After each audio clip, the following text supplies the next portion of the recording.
menjelang peresmian pembangunan flyover Sekip, ternyata masih ada warga pemilik lahan dampak pembangunan flyover yang belum menerima ganti rugi dari pemerintah Kota Palembang.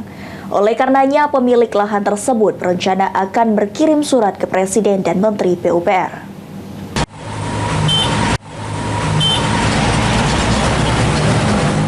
Terdapat dari pembangunan flyover Sekip, lahan seluas 210 meter persegi milik Siswadi yang berada di Jalan R. Sukamto. Persisnya dekat Simpang Sekip Jalan Angkatan 66 dan miliki SPH sejak tahun 1981.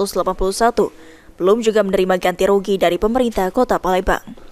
Pemilik lahan sendiri sudah mendatangi pemerintah Kota Palembang dan juga DPRD Palembang, namun tidak ada kejelasan, hingga membuat pemilik lahan kecewa dengan hal tersebut.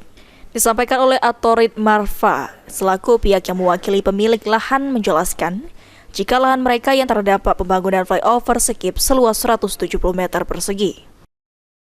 Nomor 17. Nah ini juga sudah dibayar punya kita. Ini sudah flyover Jalan R. Sukamto. Sampai saat ini kami sudah berusaha minta diganti rugi. Tapi sampai saat ini 1 senti pun kami belum diganti rugi. berapa luas lahan yang kita? Luas lahan kita 210 meter. Yang terkena proyek ada di BPN lebih kurang 170 meter. Nah, tapi sejauh ini belum terima ganti rugi, Pak ya? Belum 1 sen pun belum. Atas hal tersebut, pemilik lahan akan menempuh jalur hukum, bahkan mereka akan mengirimkan surat ke Presiden dan juga Menteri PUPR, karena perjuangan sejak tahun 2020 tidak membuahkan hasil.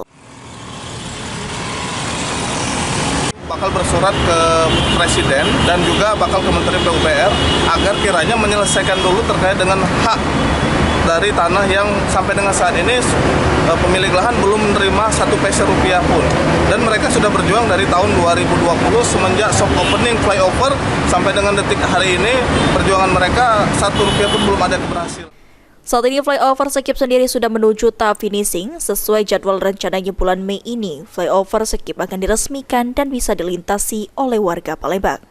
Firman Hidayat, PAL TV.